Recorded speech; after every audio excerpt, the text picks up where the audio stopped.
Not many men can withstand my punch. Obviously. For sure. Got a set of hair on him. Black belts and chicken heads. I think you'd be surprised.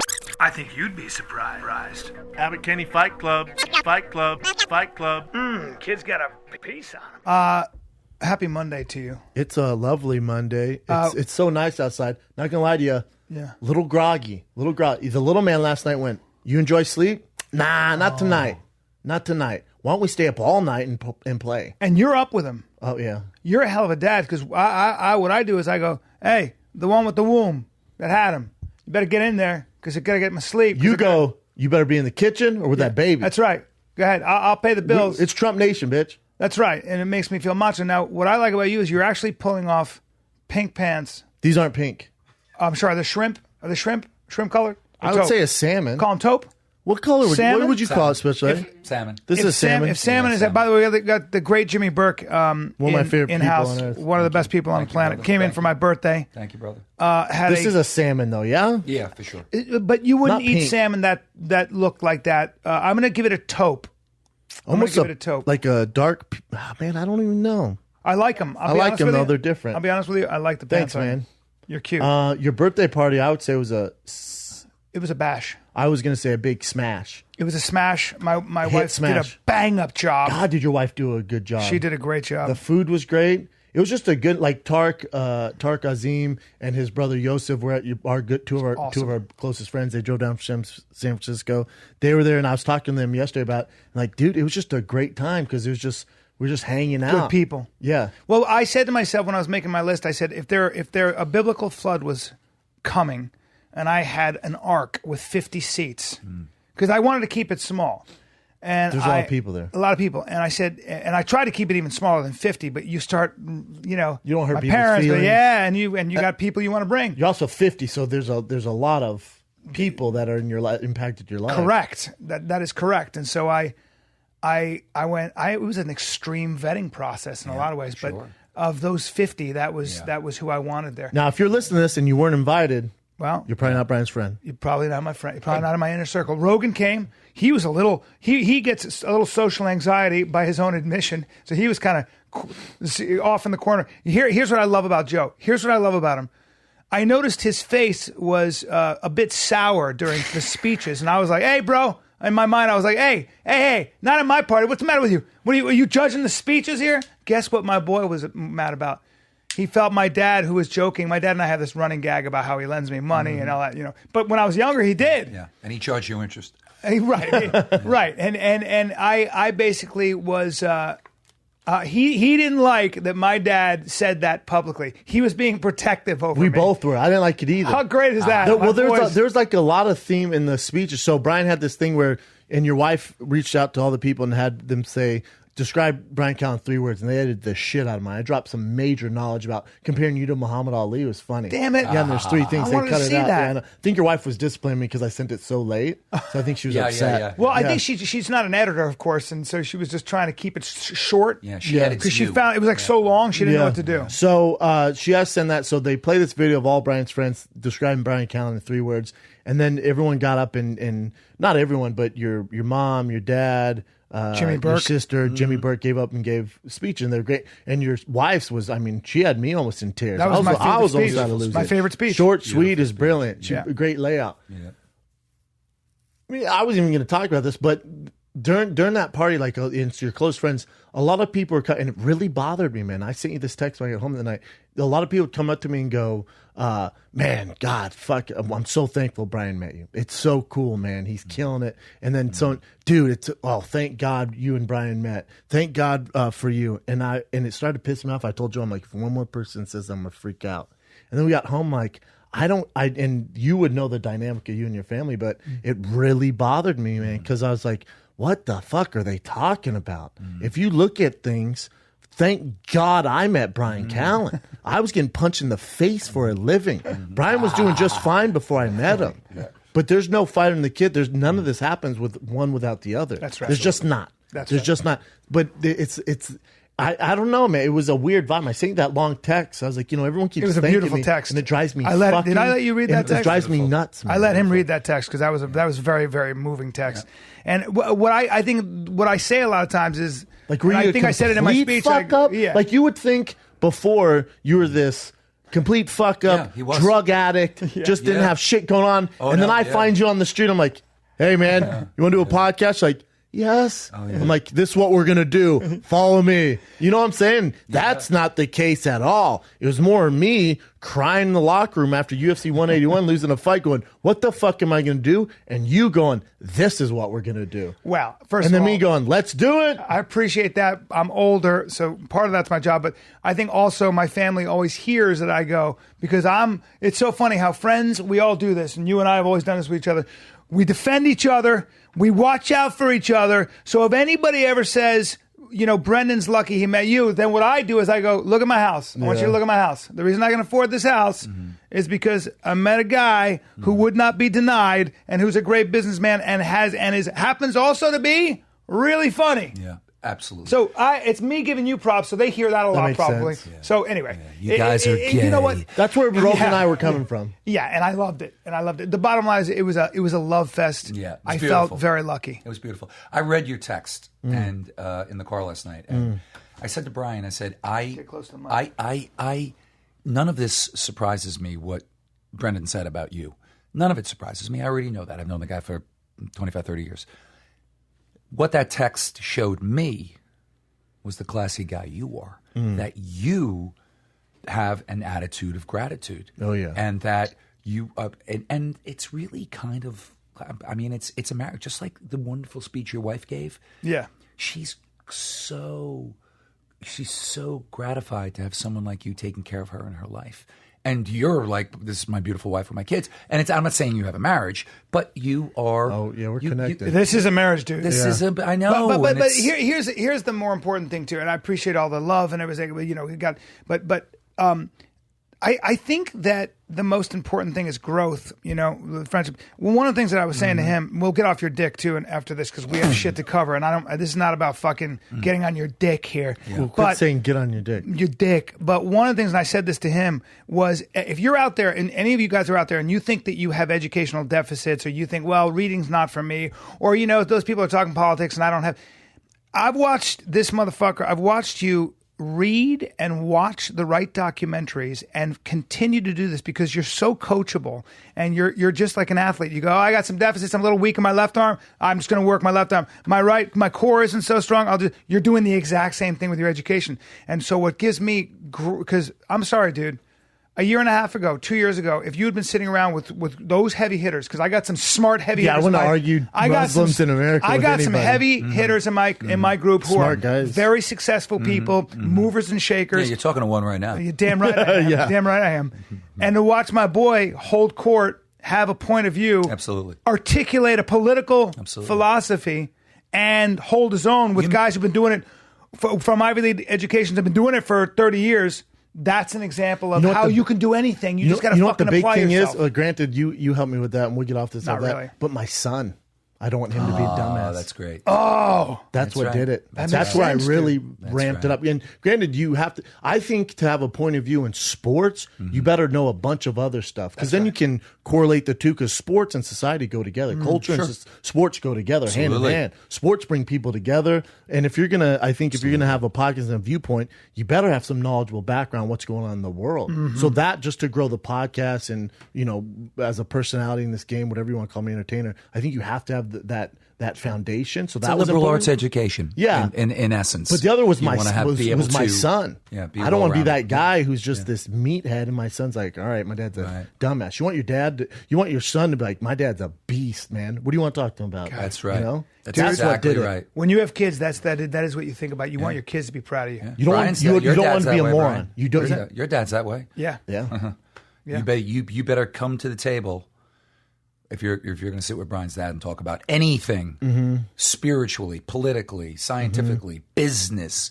You better come to the table prepared. And Bryan, sort of has done that. That's the evolution of what you are, and you have mentored him, and I have mentored you. What? So yeah, What? that's I didn't know exactly- that. So you can thank me, Brandon. Yeah. So the Your royalties go to your son you? can send me. Okay, gotcha. Uncle Jimmy, thank you. Uncle Jimmy, thank But you. and we're not going to get into names, and I think this is so interesting. Is we were at that dinner, and with the Trump stuff going on, everyone has their opinion, especially the guys at your table. They're all educated opinion, and he said, he's You talking valid. about our racist friend? Yeah, he's valid, but he's a little valid with it. He goes, I agree with him. I don't think they should allow any Muslim or refugees in because they're doing this and they're doing this. And and my initial reaction was to lash out at him, not physically, but just like, what are you talking about? Yeah. And destroy him through words and stuff like that. But then I thought, man, if you don't know a Muslim, and two of my best friends are Muslim, Tarek and Yosef, Sure. some of your Yeah. close friends, Sure. two of my very close friends are Muslim, and I grew up with a best friend who was Muslim. Alan Gashani, his mom was so Muslim, but she took me in like one of her own. Yeah. So I grew up around What a it. surprise. Wow. So She's a human being. So I have Yeah. a perspective that Muslims to me have been fucking great. Sure. And hate to tell you, whoever's listening to this, 99.9% of them are very, very good people. Some of the salt of the earth people. Oh, a lot they of make the world refugees- go around. Most of the refugees are women and children, just so everybody knows So, as well. yes, Women and children. yes, who sold everything to get over here to the States Yeah, for they the have American no, For a dream. better life. No options. Yes. No options. So when he said that, I meant to lash out and I went, the thing is, he probably has, from his perspective, if you have no perspective on that, which he might not, He doesn't. If you've never met Muslims and all you see is CNN and Fox News and you read the articles, you're like, fuck, man, Bubble. I get it. So I was like, you know what? I can kind of get it. I can where he's coming from. I can understand You that. can understand where his he's ignorance- 100% where his, wrong. Where his ignorance comes from. Yes. You can be sympathetic Yes. to his ignorance. Yep, I'm like, yeah, I get it. Yeah. Yeah. That's a very, very good point. If you understand things, it is important to be sympathetic to someone's ignorance and understand where they're coming from if you want to fight them. Because then otherwise you're left with, you're a fucking idiot. And then he goes, Nothing "Hey, gets done. Nothing gets done. But then and I almost grabbed that tomahawk T-bone and slapped him across his fat, sweaty face with it, is when he went, Babe Ruth was more important to sports than Muhammad Ali. I went, oh no, now you went down the sports route. How dare you? Yeah. Then me and Jimmy abandoned that- tag teamed him. Yeah, he abandoned that pretty quickly. Yeah, he got out of it. Yeah, he got out of that Because I know you came at him with that too. Yeah, we I mean, both did. I was yeah, like, yeah, excuse me? Well, for decades, Muhammad Ali was the most widely recognized human being on Earth. Yeah, there's no... On Earth. He said Babe Ruth was more famous than Muhammad Ali Yeah. worldwide. Yeah, in New York. Even then, in stuff. Yankee Stadium. Yeah, yeah. And I'm a by the Babe way- Ruth fan. Yeah, me too. And but- even then, yeah. Yeah. But just let me piggyback, Brian.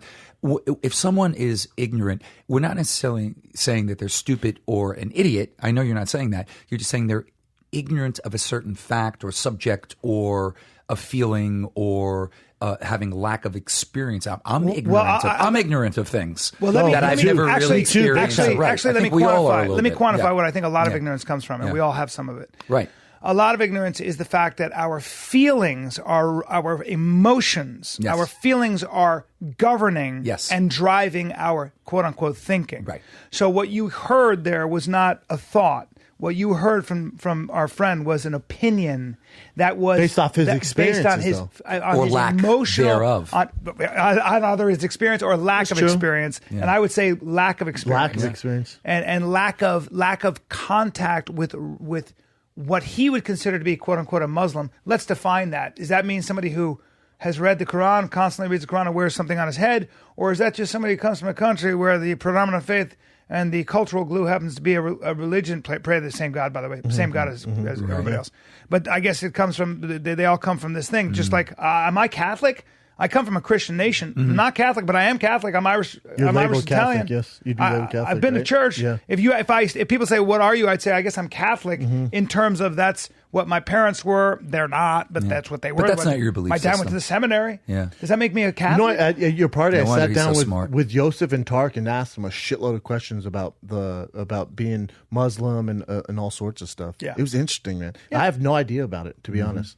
Well, Like the That's Quran how and you all learn. that stuff. Yeah, it was how you very learn. interesting, and he breaks it down a lot of stuff. Yeah. By the way, that's great advice to anybody out there. If you don't have any Muslim friends, or you do know Muslims, or the Muslim owns the restaurant down the street from you, engage them in a conversation. Just Talk don't wear a about it. black backpack and walk in there. Yeah, I mean, exactly. by the way, there is something to be said about the fact that young Muslim men in in today's world, in a lot of ways, have earned the reputation. When there's a bomb or somebody opens up in like an airport, all of us, including me, say, well, if I had to guess, gun to my head, I would bet most of my money on the fact that it's a young Muslim man who's been indoctrinated. Now that happens to be That's almost not fair too, because like the guy in Nice I was talking about, he was of Muslim descent and he was born into a Muslim family. Mentally ill. But his friend said he couldn't tell you a verse from the Quran. Right. He couldn't tell you anything about Muhammad, but he associates with being Muslim. with an ideology, with a group. But that's like saying anyone And who he's does a mentally killing, ill. the killings in Chicago, those Christian fanatics, man. Those It's Christian fucking blacks. nuts. Those Christian blacks. Christian blacks. All of them. Those you Christian Baptists. extremists, man, are Or they're crazy. Baptists. Let's be honest. We hear it. Let's be honest. When you I watch this, I've had this conversation with plenty of people. Yeah, but they're blacks. It's black on black crime, dude. That's what I mean. Hey, are they black? Yeah, I've heard cops say that. Yeah. I mean, this is not. So we all do it. We go. Well, who's doing it? You see enough of it. It's a pattern recognition. Then we apply. Not the fact that the biggest thing to do is if I was raised in that culture, in that society, in those circumstances, what would I be like? Would I think the same way? That's a good exercise. definitely think Absolutely. How about the conversation we had with that Chicago cop? There you go. Dark Homicide stuff. detective. I left there. Homicide detective. Dark Yeah. stuff. Homicide detective. And she went, it's not getting better either. It's only getting worse. It's only getting worse. Well, she said the one thing that's striking is how just a strong word, but how dumb a lot of people that murder other people are in that environment. They just have had zero schooling. They can't read. Yeah, a lot of them can't read. And then she said, some of the stories she was telling me, and she's been on the force for forever, 15, 17 years, a detective. So when she was telling me these stories, I'm like, oh my God, I went home with a heavy heart. With her, it's just like, whatever. She was saying that there's a part of Southside Chicago that taxis and Ubers will not go down. It's a no-fly zone, basically a no-fly zone. But this new taxi driver did not know that. This Asian man did not know that. And he goes to picked up 2 kids from the regular area and dropped them off in this shady, seedy place in Southside. And he just didn't know. Gets there, and she goes, I watched this man plead for his life on camera from the taxi for 2 minutes. And these 2 kids made fun of him. She goes, and then they executed him style, shot to the face. His hands were up like this. And I go, oh my God, over what? She goes, you ready for this? I went, yeah. She goes, over a $7 cab fee. I go, what? She goes, yeah, they execute him for $7. Yeah. Life is cheap. Life is cheap in a lot of places in the And world. then she was saying, like, It's hard to have And compassion. one of them it's is hard there. to have compassion for when you see that all the time. culture like that gang culture. Well, what she was saying, that gang culture, that South Side culture, and it's everywhere. I'm not just picking No, on of Chicago course. here. Yeah. She was saying a lot of them will, sell drugs, whatever. And this is white or black, happens all over. But Sure. just for example, in South Side, a lot of them will sell drugs and maybe they can't pay the bills or they won't buy diapers for the kids, but they'll buy this Louis Vuitton coat that's one of a kind for $7,500. Yeah, it's a beautiful coat. Yeah, beautiful coat, Beautiful right? coat. Brilliantly made. Hashtag I'm getting a Gucci bag soon. But anyways, so they'll commit these murders and all they will see is this coat. And so they said it's very easy for them to identify this coat because you're not getting that in the hood. No. We know where you got that. There's only a few stores in Chicago where you can get that. So they go to those stores. Yeah. And they look at who walked in there, look at the coats, and they can trace it back. Yep. But they said they'll do it with shoes, jeans, jackets, certain hats, watches, because they in that culture to be the fly guy with that article of clothing. But what they don't realize is it's very easy to trace. It's a marker. It's Elementary, a Watson. marker. It sticks It's a out. tracking device. Right. Elementary, Watson. Yeah. That's what they do. It's a tracking device. And then she was saying that the shootings, like two little kids died. I'm like, who the fuck would shoot 2 little kids? She goes, well, they're not trained in obviously arsenal firing. They don't go to firing range. She goes, they close their eyes and shoot like this. Yeah. And then it's just open fire. That's a good time. Disaster. 16 different homicides. And she then said we'll in move one on day. after this because it's so heavy. This was the heaviest one. This was not that guy being executed wasn't the heaviest one. The heaviest one, and I don't know why I'm grinning, because it's so evil. This guy, little strapped for cash, and his mother has a life insurance plan of $750,000. So he hired his friend to go in there and execute his mother. And so his mother, it was again at Southside, so it's very seedy. So they would just want to answer the door. So he tells him, he's on the phone talking to him while he's going up to kill his friend's mother. He's on the phone. That's how they call him. He's on the phone, and he goes, when you get to the door, cough twice. Because if you knock, she knows it's not me. Cough twice, answer the door, shoots her in the face. Then calls his friend, realizes the mom had a booty call. Had this guy who's a booty call coming over that they didn't expect, who was in the room. They just got done having sex. They come out. The guy who, for sure don't post this. The guy who, definitely don't post this. The guy who was there to kill the mother who did it, him and this feller who was there as the booty call got in a confrontation. They're going to fight. The guy that was going to kill the mother punched him, knocked him out. Yep. So they had blood all over. So the detectives got on the scene, go, all right. So there's obviously a squabble here. There's a fight. Because there's his DNA, this other guy's DNA, blood. There's all over. What happened? The guy goes, I don't know, man. I was in the room. We had sex. Next thing I walked out here, and my girlfriend or side piece is dead. She goes, that's not true, because we can see there's a scuffle all around here. Let us know. And if you just identify the guy, we can find the culprit. And he goes, don't know what you're talking about. She goes, listen, we have 7 detectives here. Now we're going to put you under arrest. You have to tell us what's going on. And he goes, I literally, I don't know what to tell you. And they go, all right, we'll be back. They leave. Some other detective comes back and goes, dude, what the fuck? What's going on? You got to help us. The guy's out there on the streets. And he goes, I got knocked out. He was from another country. His ego was so big, he didn't want to let them know that. I thought it was he got a snitches for snitches. No, he was so insecure and didn't want it getting out on the street that he got knocked out by this guy. Dude, some cultures. So he didn't say it. And then finally it came out, they're like, good God, man. So in for sure, released that information. So they caught the guy. In Almodovar, who's a great filmmaker. Heavy stuff. Yeah. But that he didn't want to testify because he would have to admit that he got knocked out. Right. Almodovar, who is a great Spanish, one of the great, he is the great Spanish filmmaker. Right. He's made the greatest. He's the one where Antonio Banderas. That's how Antonio Banderas was discovered and stuff like nice. that. So Almodovar is a giant in all. And if you look at the film pantheon, he's Martin Scorsese of fucking Spain. He's every bit as good as anybody who's ever lived. He did a movie, and they had to have a guy who was tied up by a woman in the scene. They couldn't find a Spanish actor. Spanish culture? Yeah, dude. They Mexico couldn't either. find, no. I ain't having A woman's not tying me up. Right? Brazil? Good luck with that, too. Isn't that crazy? America, our guys I'd be like, Tommy, you want to hog tie me? America, we're equal. You can tie me up. Yeah. The I'd be fuck like, you want to outta hog here. tie me, put a red ball in my mouth? How much money am I making? Not me. I get to be I'm with the Spanish guys. No, I'm just kidding. Oh, yeah. Isn't that crazy, I though? love that. Isn't that fucking crazy? Yes. Heavy stuff, man. Yes.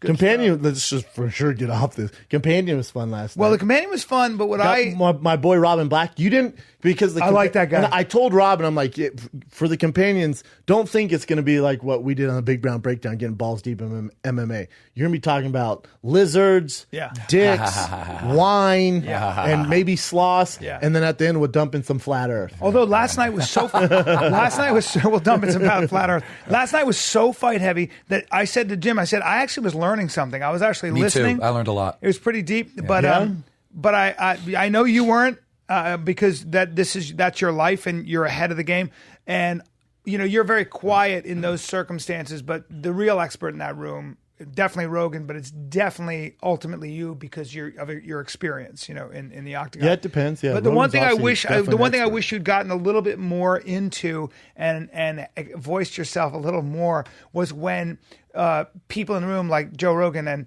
Eddie Bravo, etc., were characterizing MMA as sort of the best athletes, the best sport. Not true. And it's not true.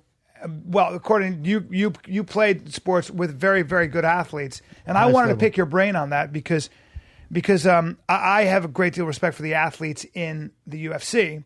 I think MMA takes everything from an athlete. Mentally toughest sport in the world. Yes, but quarterback. The quarterback might beg the difference. Yeah.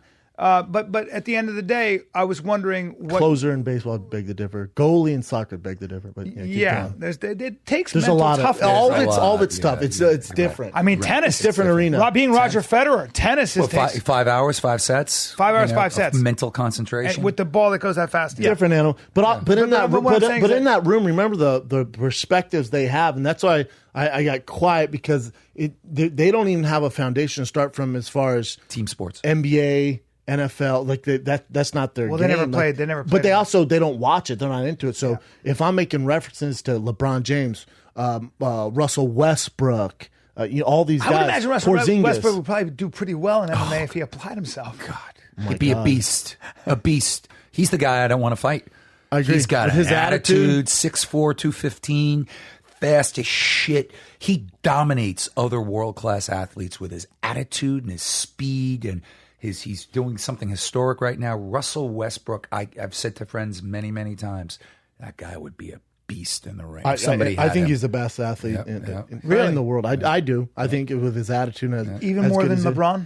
Or is it just, LeBron's like a bigger physical freak, but what Russell Westbrook does, and he doesn't have the help and his nasty. attitude, and He's nasty. he's mean, Yeah, he's nasty. nasty. You want him on your team. Yep. But back to that stuff as far as the comparison. There's always going to be, we don't know what LeBron James would be like if he got punched in the face. that's true. That's an X factor. It's an X factor, but at the same time, too, But you were talking about pure athleticism. pure athleticism, and just the amount of people who play these sports and the amount of people that go to fighting. In fighting, it's really no one's first choice unless they're not good at anything else. Let's be real. And I love mixed martial arts. I love the UFC. Yeah. And the sport's growing, and there are some guys like Yair Rodriguez or Roy McDonald who started MMA from a kid. Yeah. But that being said, that's usually not your number one sport to fall back. Like, it's not your passion, you know? And so, like, if you look at all the athletes in the UFC, and there's some exceptions, but if you look at myself, I was a failed football player, failed professional football player. And then I made it in the UFC. But you, top 10 you in 4 years. Yeah, you 5 didn't start. years. You didn't start fighting until you were 24. Yeah, because I didn't want to be a fighter as a kid. I'm not an aggressive guy. But also, I failed at football. I'm a good athlete. I love jiu-jitsu. I love competing. There was an avenue for that. So, Stipe, world champion of the world, he's not hearing a peep out of the Cleveland Indians. Granted, he did batting practice, hit a home run, but Stipe wouldn't make the Cleveland Indians. I know Stipe listens to the show. I love you, brother. I've trained with him. He's a phenomenal athlete. Yeah, amazing. But he's probably not going to have a career in the Major League Baseball. You know? Yeah, in other words, it doesn't work that way. It just it doesn't. And you know, fighting is a different thing. It's fighting, but it's so new too. Yeah. Like if take for example, take a college kid right now, and out of let's say he wrestled in college and wanted to be a professional fighter. By next Tuesday, he could be a professional fighter. Now, let's say out of college, you played college basketball. You want to be a professional basketball player? Good luck. Yeah. Well, there are 10 slots. But the sport's so new, and there's no draft and no venting process. And like I said, it's usually not people's number one sport because there's no blueprint. There's no direct path. Their chances of being famous are not good. It's not a team sport. When you're a kid, especially maybe it's changing now. I don't know how it is now in middle school and high school. But when you're a kid, you're not signed up for taekwondo because you're a ridiculous athlete and make friends playing basketball. Right. Your parents aren't saying, I know you like playing football and you're really, really good. Let's focus on taekwondo. No, definitely not. But would you say this? I've always contended that MMA takes more it requires more of all of you. So if you're fighting another man in mixed martial arts, you have to be able to wrestle with him. You have to be able to submit him. You have to understand how to punch him, how to kick him, how to knee him, how to elbow him. And then you have to understand distance and space. You also have to be able to take shots, roll with shots, move out of the way. Doesn't that require more out of, let's just take two athletes of equal measure? Doesn't that take more from the athlete doing mixed martial arts than the athlete shooting a jump shot in the NBA? No. It's No? different too. It's different. And you're also not really good at all those things You're necessarily. not. Who's a master at all those things? Joe Rogan said it last night. When somebody, it's evolving into you're going to have to be high end at mixed martial arts, Muay Thai, and Taekwondo. You got to be a striker. You've got to be able to take guys down. You got to be I agree. If you could all do all those things at a super high level, you'd probably be a super athlete. But look, there are basketball players out there that, are great shooters but aren't great rebounders. There are, there's sports, or... Well, that's what I'm saying, though, that it feels like... I always felt like, say, if I'm a wide receiver in the NFL, I got to be able to block, be able to catch. I'm getting tackled. I'm getting hurt. It requires a great deal of fast, all that powerful, stuff. Smart, read a defense. Focused, you're still running, tough, you're still running a route. Focused, mentally strong. Mentally, you got to know the plays. Oh, and then you're also going against probably the best athlete on the other team. That's right. Every single That's play. right. Yeah. And then if you're really good, you're getting double teamed. So then it's two professional athletes against one. That's right. Because you have a safety over the top who's probably a pro baller. Right. So you'd say that... And then he's also been playing football. That corner, that guy you're going against, he's playing football probably 20, 25 years at the highest level there is. So in other words... Because he was a all-star in Pop Warner. He went to high school, he was All-American. Then he got recruited by college, played Division I football, probably at a major school like Ohio State, Florida State, Miami, UCLA, UCLA, Well, there's no question that it's challenging. because it's very tough to make. Yeah. And then he goes from there and he's drafted out of 300 players in all of college football, he's drafted.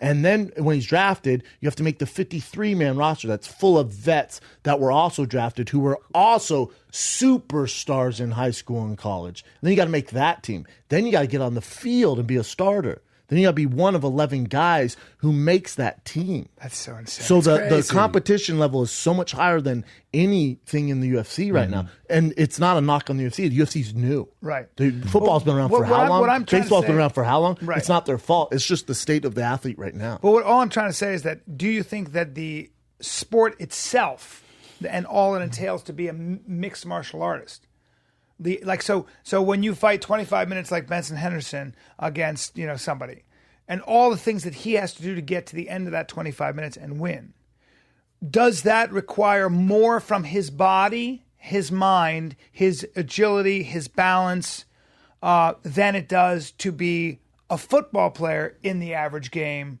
after 25 minutes? I don't think so. I don't think so either. Talk to a quarterback. Talk to Tom Brady. As far as full body. Well, that's cerebral too, right? I mean, it's both. As cerebral it's as it very gets. both, and it's also making critical decisions of 10 other men and being a general and realizing a defense that's changing at nanoseconds and realizing where the window is going to be open at the highest level, the very, very highest level. Yeah.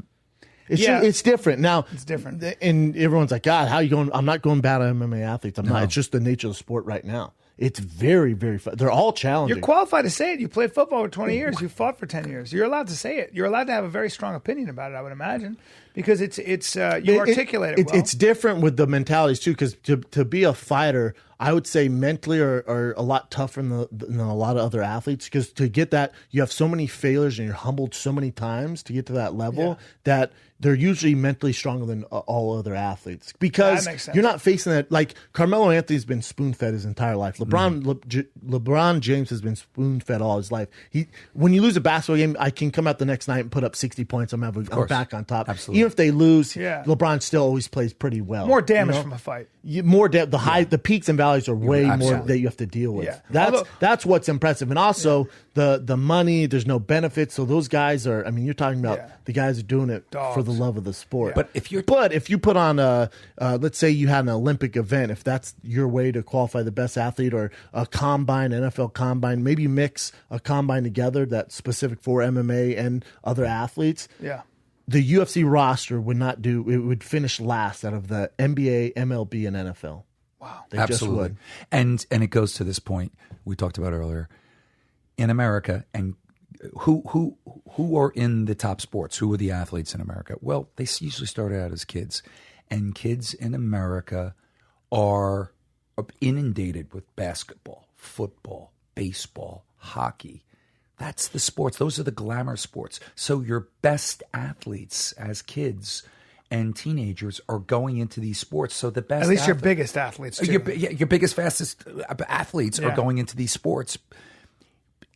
sports like tennis, soccer, fighting, wrestling are kind of second tier sports. They're not getting the best athletes. This is the other point, they're though, not Jimmy. getting So, the best athletes. So let's say they're getting great athletes. Let's say your but not son the best. Finn right now is like, Dad, let's say when he's 12, he's going, Dad, I'm dying to be a fighter. I just want to be a fighter. Yep. I'll put a racket in his hand. So let's say you have let's say or a golf club. So let's say you have two sons. Let's say Finn and another kid. Yep. And Finn is dying to be a fighter. He's like, Dad, I want to be a fighter. Your other son wants to be a football player. Dad, I'm dying to get to the NFL. With your son, where are you going to send him to get to the UFC? He wants to be a professional. All he cares about being a professional. What gym would you send him to? What one gym would you send him to? You mean as far as if you want to be an MMA fighter? What coach would you send him to? Oh, probably Matt Hughes or. So you're gonna take your son at 13 years old and fly him to Matt Hughes' gym? I sure ain't. No, you don't. Okay. I'm gonna get him into a wrestling program, probably. Wrestling program, high and then school, maybe a little and boxing. Then boxing, jiu-jitsu. So then, all right. So then you're gonna have to get him in boxing, jiu-jitsu, kickboxing, wrestling. So you're at 13, you're gonna do all four of those things. That's a good And then time. do school. Or he's a really good athlete and he says, Dad, I want to play football. Okay, well, we can sign you up at this league Pop Warner. where David Beckham's kid's in the league, Shaquille O'Neal's son's in the league, and these guys have a 90% success rate of the kids graduating, going to USC, UCLA, Stanford, Cal. Yeah. And then from Cal, you got to play good, and then there's coaches there. We know these great coaches. Maybe you can play for Urban Meyer. You can play for there's all these phenomenal coaches. There's 112 Division I schools, and 50 of those coaches are qualified to get you to where you want to go. There's 50 of them. Yeah. So there's a blueprint of where you want to go. Absolutely. For the UFC, and your son goes, I'm a professional fighter. Well, you can talk to Brendan, then he comes talk to me. I'm go, fuck, little dude. Where are you at? You're in Santa Monica? It's improv. Yeah, it's like we can I can point you to a guy who did it, but he, and it's always changing. The sport's so new. I don't know. I guess can you to Greg Jackson in Albuquerque? I don't know. Mm-hmm. So the sport has a lot of room to grow. Right. A lot of room. Let me ask you But this. also, your son wants to play football. He can go to college and also get an education. So in the chances that he doesn't make the NFL, the 1% that he does make it, the 99% chance that he does not make it, he has an education to fall back on. Your son who wants to be an MMA fighter, the chance of him making money, he's going to be a professional. Yeah, well, Harvard gives out scholarships for MMA. For MMA, right? Yeah. There's no scholarships. There's no education. There's nothing to fall back on. The chance of making money, you have to be in the top 5, maybe. It depends what you mean make money. I mean, top 15. Yeah. Even then, but still, does that make sense? Yes. Mm-hmm. Yes. Real quick. I've had this argument. I'd with sock friends. my kid in the face if he came to me and said that. Yeah. I'd think, how'd that feel? Did you like that? Right. No. Yeah, let's play some football. Yeah, let's play some football. And that's what that was 60%. That was 60%. Now you want to put in a guillotine so you can try that out? What do you want to do here? You want to see how that feels? Yeah, it ain't fun. Grab a fucking book and grab a football. I was getting a headache watching when they show the highlights of guys getting knocked out and then their heads hit with Matt Brown when his head hit the thing and then he got hit again, or another guy got hit in the throat. You got to see the Mikey Garcia knockout. Garcia knockout. The guy's already out on his feet. I was talking a little bit with Rogan last night. I sent you guys the link. I don't know if you saw it. Mike Garcia took. He's a cop. He's a cop too on his off team. His brother was world champion. His dad's his trainer. His brother's his trainer. He's 36-0, 2 different weight class world champion. He's going for his 3rd, and then next he's going for the 140 title for his 4th. He's undefeated. He fights this other dude for a world championship, and he's taken I think 2 years off because of promotional disputes, and finally it's come to light, and he's able to fight. And he rocks this dude with an uppercut, and the guy's already kind of out on his feet. And you know how when you're out on your feet, most boxers clinch to buy themselves time? Well, he, with his experience, he knows it. He sidesteps him like a bull, like one of those bullfighters. He sidesteps him, and the guy misses, and he's on Queer Street. Horrible reference, but so he's wobbly, and he turns around to try and find him. Oh, no. And as he's turning around, just this right hand from Guadalajara, Mexico, goes, douche. And he's out before he hits the ground. When he hits the ground, I was like, oh, he's dead. Yeah. He's dead. He didn't move for 2 minutes. That's awful. The paramedics jump in, but ruined Mikey Garcia's celebration because he was like, everyone's like, yeah. And they're like, oh my God. Yeah, there's and a even body on the floor. His brother, who's his coach, was like, oh my God, they're trying to cut his gloves off. And I'm like, he's not moving. and he's not. His eyes are closed, and I'm trying to look for his heart going up and down, and it is. And then you give him oxygen. They show the highlights of the knockout, and then finally the guy gets. See, up. I actually get sympathy pains. Sure. I can feel it in my nose, like when there's water in your nose, you get hit. You get hit, and your nose can feel that way. Do you have that highlight, Chin? I can send it to you. Let me see it. Send it to you. Let me see it on YouTube. I gotta see that because I get my brother said that's Dooku Kim and 50 years Boom Boom old. Mancini. I'm 50 years old, and maybe I'm getting softer and way more compassionate. Of course you are. You're empathetic. Yeah.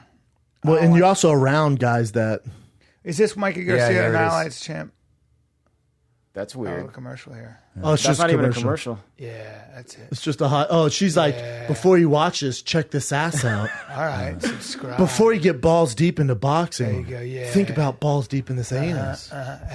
No, it's like a fan cam. It's not Hey, good. let's. There it is, right there. This one? I think so. That's a reaction. So let's try this one. Fast forward it. That's so crazy, dude. Okay, let's see. Oh boy. Oh no! Look at how quick these. Which one should I be looking at? Mike Garcia's on the left. Mike Garcia, clearly a Mexican name. The other guy's white as shit, and he's from like Belarus or some shit. Gotcha. His name's Dejan Zakalakakin. Yeah, that's a crazy name. We got to change our name. We got to lower. Southpaw. Can the fans hear this or see this? They'll hear it in post. Okay. Yeah. So fairly used to the port-sided style. It was in the third round he got knocked out? Third round. Proficient as the crowd begins The main to event rally of this fight, Frampton versus Santa Cruz, number 2, was What weight are these guys? These guys are 136, I think. Away from the right hand, so he's in no real danger of getting caught with something silly. So technical. And exactly how Barrera did it against Nassim Hamed all those years ago No, get in ready this for it. very arena against the southpaw, Southpaw moving cut that away, gets away. utilising the jab, frustrating. Yeah, if you don't know who Very Mikey Garcia frustrating. is, Not fuck doing you. anything in straight lines. Hey, Garcia, Brendan, you come can on, see man. he's Don't just be like that. backing Don't off be so any fight-centric. Turns off the ropes. As soon as Zlaticanin backs him up, gotta he hurt. fires He also shot, beat, accurate shot, body and head like what we've seen there. Single right hand, lead right hand through the guard of Zlaticanin. He really has got a tough task. He also beat Danny He needs Garcia. Garcia to slow down. Did he really? To get any sort of success in this I thought fight. Danny. I didn't know Danny Garcia fought it. I guess he does. He fights at 30. He's fighting Zab Keith, Judah. he's fighting Keith Thurman there. Now that Thurman seems much thicker than. About Mikey Garcia. They're same weight. Shooting that Are they really? right Good chance hand, Danny looking for Garcia the beats left him. hook. You gotta watch boxing, brother. I do watch boxing. I watch. You gotta I watch watch Danny Garcia. He's amazing. Thurman's a knockout puncher, but Really Yeah, that's Garcia's true. a into the eyes of beast. Zlaticanin. But you can also Oh, see there it is. Watch this. Boom! Oh, he's like he didn't break his leg. Now watch this. See, Garcia's like, yeah, celebrate. Look at this dude. And usually they pop up by now, right? You're like, all right, that was a cool knockout. You know, in yoga we call that savasana. In my world, we call it getting knocked the fuck He out. does look dead, man. Look at this. Not moving. You got to stop boxing for a year after that. Look at this. I don't like that. Look at this. The paramedics rush in, and they're celebrating, and they don't realize it's obviously a huge win. The guy hasn't fought in 2 years, huge win. Third world title, it's a big deal. Look, he's not moving. Dejan Zlaticanin I don't like is that at tended all. too quickly. You got paramedics, and then his brother Garcia comes over trying to cut his gloves off. Look, they don't realize what's going on right now. They're obviously on a huge high, and then this dude who's not looking up, it ruins everything. Oh my God. Just behind us tonight. Man, man. They're tending to him. Knockout of the year so far, although it's just February, but it's a big deal. What crazy. Mike Garcia had Wilmer Valderrama in his corner as well. I like that guy. I know Wilmer. He's a good guy. Yeah, we should get him on. I talked to him good like people. last year about coming on. Yeah. Did you reach out to our boy Skyler? We gotta get him on. Oh, I thought you said your hand I right. got a handle on it. Sorry. I'll deal with it. My bad. No, I've been They dealing pinned with it. I his just legs didn't up text and him got yesterday blood like going an back into his idiot. head. I told him this week. Well, the show's tomorrow, so I know. I'll call him. So you got all those paramedics. Dude, this is really bad. This will fuck your viewing up for the next fight. Yeah. See, and then now they're just concerned, like the high comes down. You're like, I hope he's not hurt. or dead. Because remember, with the Boom Boom and Cena, remember after he killed the guy, he's never the same. Never the same. He never wanted to fight again. Yeah. And Dooku Kim was coached by his father. There's a great documentary on it. Roots of Fight did a whole thing on it. It was amazing. Yeah. So I think he went and met with the guy's father. I think Boom Boom. He met with the wife. I talked to Boom Boom about that. Yeah. I talked to him at the documentary about it. Yeah. You ever seen his daughter? No.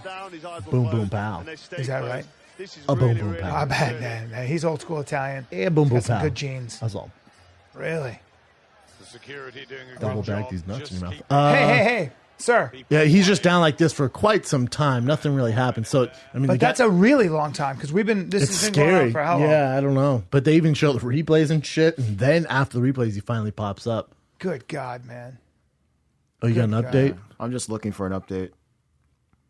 The scary thing is he'll pop up, but then there's been guys with the brain so swollen they pass away after. I'm not saying he's going to die, but there's a lot of issues after the knockout. Yeah. The right. Well, like I've had knockouts before where afterwards I'm in the hotel room and I'm throwing up and you can't sleep and you're super sensitive to light. they don't let you sleep, right?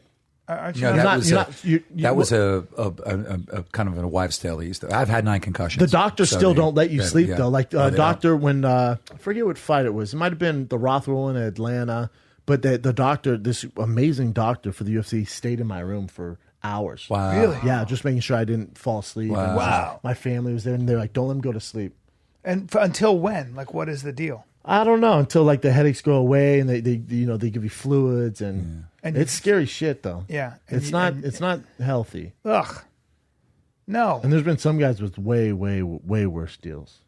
Nah, when it comes to when you concussions. get a brain bleed. Yeah, that's the issue. But that knockout, I was like, oh my God.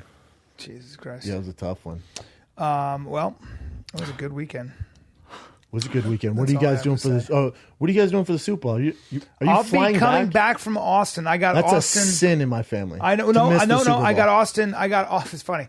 I got Austin Wednesday, Thursday, Friday, Saturday, Cap Cities for anybody listening, and get your tickets. And then I come back on Sunday. Now I was offered 2 tickets, 2 really good tickets to the Super Bowl. Go. And I'm not going to go unless I'm with my boys. But my one buddy offered me a $2,500 ticket, but he can't use We it. got the same friend who offered those tickets. No, also. there's another guy. He's a I have doctor. a buddy who offered me tickets. Oh, yeah. Yeah. Oh, well, yeah, I know who you're talking about. So, but I think I'll just watch it at home. Where are we going to watch it? Not Pivens.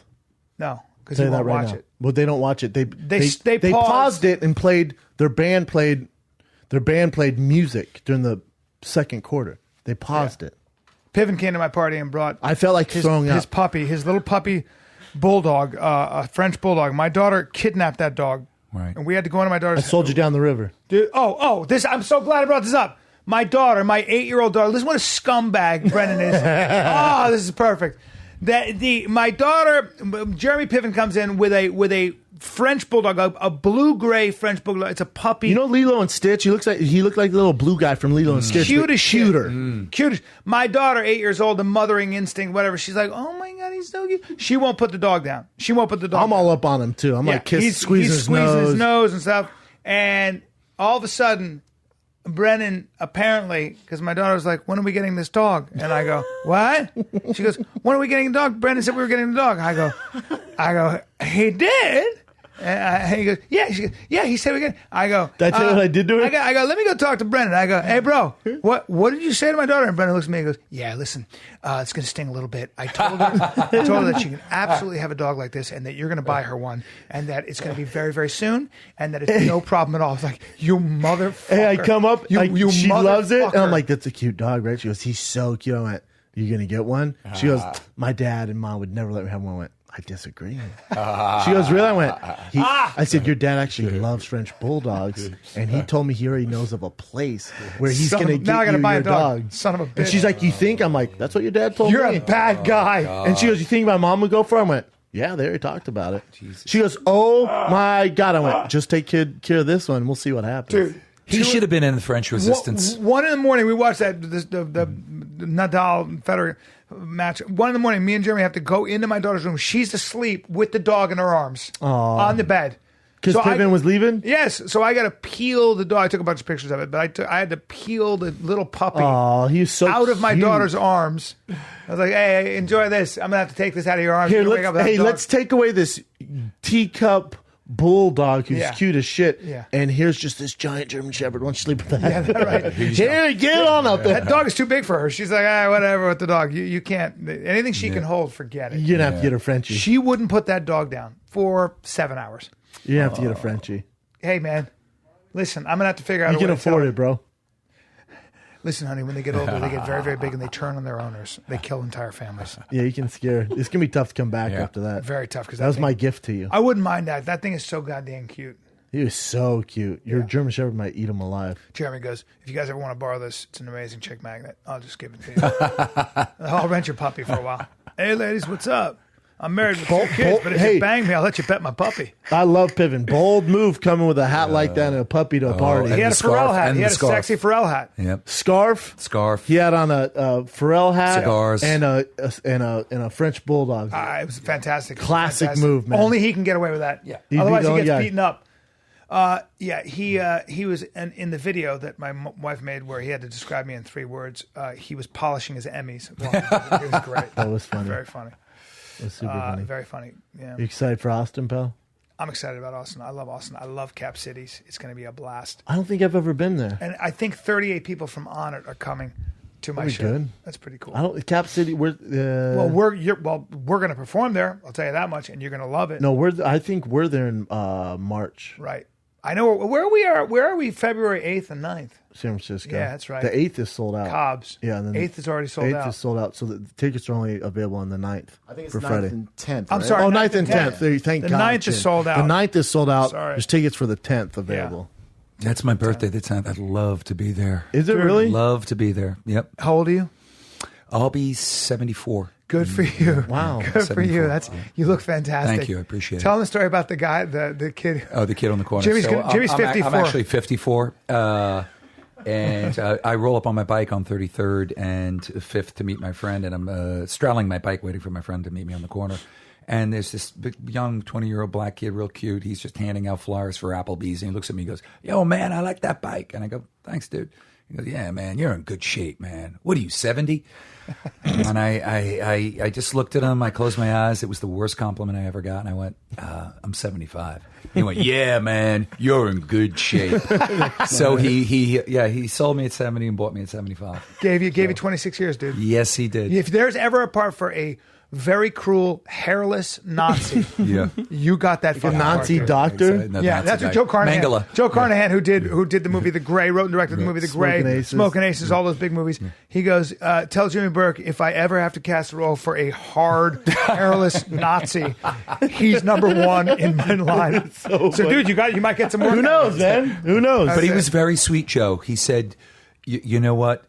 As even though you look like Skeletor, he goes, you're an attractive Skeletor." That was very sweet of him. That's it. He meant it. Hey, you fly out today, right, Jimmy? Yeah, I fly Have you out. guys looked at? Have you looked at his flight on time because there's riots at the airport, right? Did you Right see last now? night? Oh boy. But can we look at? Okay, we'll look at it. Yeah, I'd look at his flight. Thank you. I just thought about it because last night when I was driving, Riots. I think Protests for sure. My brother, protest. My brother goes, "Have you seen the traffic at LAX?" I'm like, "No," and they shut down the roads like the protesters what? do. Every time you come something with 9/11, Robin Black got out at least. He was worried. He's like, "Fuck." Look, he did man. get out. Did he say it was like? I think he got out. I Took him don't like know. 4 hours or something? Yeah, it took him a while, but something to think about. By the way, did you ever tell your audience about the terrorist explosion on 23rd Yes, Street? we sure And, did. We were Jimmy talking. Burke, we talked. Jimmy about Burke was with me. Yeah, we were talking, and Scary it was- shit. Oh my God, it was the loudest thing I've ever heard. I don't know if it's a current event, but there was a shooting in Quebec, Canada. Yeah, Quebec. at I a, didn't at a have that on mosque. as current You didn't? event. No, but I can pull that up Pull too. that up. I wanna Let's see. jump into current events and bring that one up when you have time. Yeah. Because was it a white person shooting a Muslim mosque, or was it a terrorist Oh, that's a good question. extremist blowing up a Muslim mosque? Mosque shooting, Quebec. There you go. Oh boy. New York Times. Wow. Where do you get your news from, bro? These damn whites, these damn Christian whites killing all these Muslims. I don't know if you want to hear the audio on this. No, but- don't need the audio. So let's look at the Who story. is then. it? A gunman opens fire on mosque in the city of Quebec, killing 6 people, wounding 8 others, and what Prime Minister Justin Trudeau called a terrorist attack on Muslims. There you go. It goes both ways. Human beings. One guy's like, I'm going to fix this terrorist problem. Keep going down for me, Chin? You don't know, but it's probably just some fucking... Well, there you go, guys. White dude who was shooting that bitch up. Yeah, tough. Last June, a pig's head was left at the door of the mosque in the middle of Ramadan. But that was a gift. Yeah, jeez. Guess who else doesn't eat pork? Kosher Jews. Yep. That's where it comes from. Yep. That is scary, man. Yeah. What else you got, Chin? Let's just go into current events. Sure. Well, I mean, the main current event is obviously the Trump, his executive order on immigration, how he's banning 7 Muslim majority countries from coming in. Including refugees. It's a 120-day ban. Yeah. So that's what his executive order can do. Then the rest is challenged, I guess. Let me get, what were we saying, Chin? So the 90-day ban, I think it's a 90-day suspension is for the just anyone from those countries that are not naturalized citizens. They can't come in at all. And then the 100 what was it? 120 days. 120 for days refugees. For refugees, yeah. They can't come in at all. And I agree with him on the extreme vetting process. That I'm 100% it's already pretty. It's very extreme. And remember, already. most of those refugees are women and children. I mean, a lot of them, it takes 2 years for them to get in here. I mean, they're getting vetted. Yeah.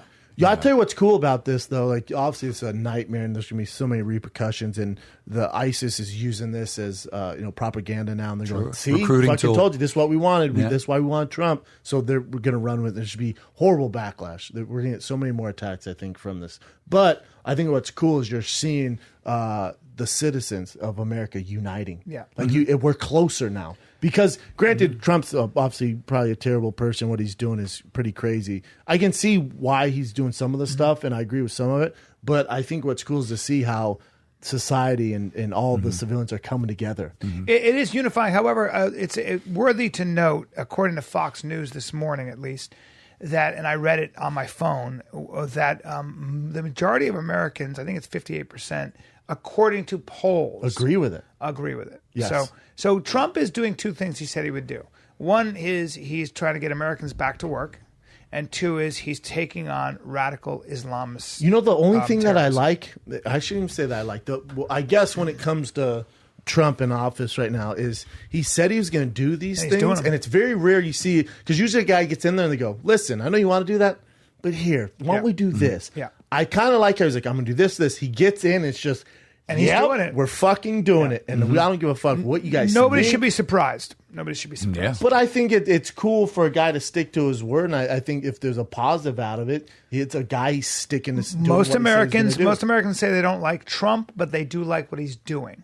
And if he, at the end of 4 years, if more Americans are at work, and if the economy is killing it, and if there's less terrorist terrorism, attack from extremists, refugees, he will get 4 more years, and we'll all be because this is the thing. Quiet. But this is and I'm playing devil's advocate here. If America's number one thing is American safety, and not allowing refugees in who are extremists, is it the right thing to do to ban them? Well, so if America's security is number one, what would you do? Well, so when you say a ban on, nobody wants criminals and terrorists in here. Again, and I've got some good stats for my dropping knowledge on this, but again, with when you talk about banning people from, say, 7 majority Muslim nations, there's Somalia, Yemen, Sudan, Libya, Iraq, Syria, Iran. I guess my question would be is how do you vet what a Muslim is once again, and it's or very, a threat, and especially when getting into this country does take it's a lot. It's a long process. There is a long process. Yeah, but we have had issues. You can say that, but if he's going, listen, America right now, our number one concern is the safety of Americans. So this is what we're doing. Well, the bigger question is this. Is this ban, which is a blanket ban, so anything blanket tends to be very unfair, right? But it's also going to be constitutionally, it's also going to be challenged legally, but forget all that. Is this ban, which seems very discriminatory, right? It just does to a lot of people, including a lot of non-Muslims in this country, as you were saying, people are gathering. Is this ban going to inspire more hatred, Yes. more attacks It within already our is. own soil from Muslims or people who I feel don't know more about so are you marginalizing the ones who people? are already here are. I'm sure that maybe they weren't going to act as fast. They're going to act more now. Yeah. So you're going to get those rats that come out of the sewer. But Yeah. But to and again, just devil's advocate. I'm not saying I agree with what they're doing, but Germany and Sweden took in all those Syrian refugees. Their crime rate and their rape is up, I think 1,100% or some shit like that. it's Well, I read 1,600%. I read a very long article in the Daily Beast on that. Very long article after we had that discussion the other night. Long article. Shucker and I read it, and that's up for real serious discussion. Those numbers that you're discussing. Debate. I think the numbers of 11,000 are up for real discussion. Yeah. But I don't think there's any discussion that their crime rate is up. Because if you allow those people that can't find jobs in the streets, in general, people are going to do what they have to do to survive. But so crime is going to be up in general. But let's just keep in mind. Let's keep in mind what this country stands for, and why it's so strong. Read the inscription at the base of the Statue of Liberty. That we do have to stick to our ideals. We have to make sure that because there are some bad eggs, and because the Middle East is in some areas on fire, and because it is causing massive migrations of people who are desperate. And some of whom might end up in the United States because we've always done that. We've always taken people in. Let's just make sure that we are not compromising what makes our country so strong. Absolutely. And the idea that it's a beacon of hope for so many people. I agree. But there has to be some sort of limit. There is. You can't just take everything like, we'll figure it out. But there are limits. There are very strong limits. I mean, the vetting process to become a citizen here is fucking really tough. Since 9/11, it is. So let me just ask you one question, both one question. How often do you think about getting struck by lightning? Are you afraid of being struck by lightning? Are you? I haven't seen lightning in L.A. in 6 years. So you don't fear it, right? You don't fear being struck by. I live in New York, and I don't really fear it. Right. Statistically, you have a better chance of being struck by lightning than being killed by a radical jihadist in America. True. Yeah. Or dying in a car crash. So let's just put it right. Your food's going to kill you before a terrorist kills you. The bad food you're eating. Exactly. A gangbanger is going to kill you before that. Yeah. You're going to get hit by a car. You're going to be. That means you can ignore it though. Jim. No, of course not. Don't ignore it. We don't ignore it. We have a very strong, vigilant. It's almost and the reason why we have two oceans that separate us from the bad guys in the Middle East, so to speak. Is it demagoguery and fear are what he that's what he ran on. But how real is that fear? Every day in your life, how real is that fear? Right. Seriously. Are you really worried about being killed by a radical jihadist? Well, some people are. My issue is that there is technology out there eventually where a radical group, a cell, could do major damage. Dirty bomb, and that's what stuff like that's that. where intelligence agencies always deal with, and they're worried about. Right. So I don't want to mitigate the threat of No, I'm not mitigating it. Of an organized guy. Look, mitigating it. 9/11 was a good example of that. It took down the fucking Twin Towers. Okay, so I'm not mitigating that threat. What I am interested in as a practical person is what is the methodology? What's the best methodology to keep us safe? That's right. And the debate should be not about ideology, not about whether we're Republican or Democrat. The debate should be what's the best way to keep us safe? Well, really, what is the best way to marginalize a group of people, to blanket a group of people, or is the best way to work with those countries, which we need anyway?